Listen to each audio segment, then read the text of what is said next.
Nature లో దేవుని signature ఉంది, ఆ క్రియేషన్ లో దేవుని పర్పస్ ఉంది.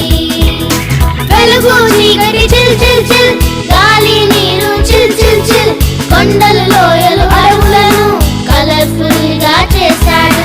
వెలుగు చీకటి చిల్ చిల్ చిల్, గాలి నీరు చిల్ చిల్ చిల్, కొండలు లోయలు అడవులను కలర్ఫుల్ గా చేశాడు. ఈ నేచర్ లో దేవుని సిగ్నేచర్ ఉంది, ఆ క్రియేషన్ లో దేవుని పర్పస్ ఉంది.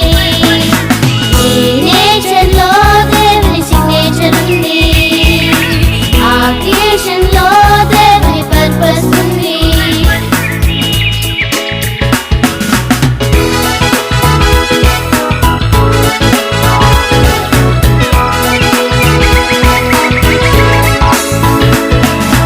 చేపలు పక్షులు చిట్పట్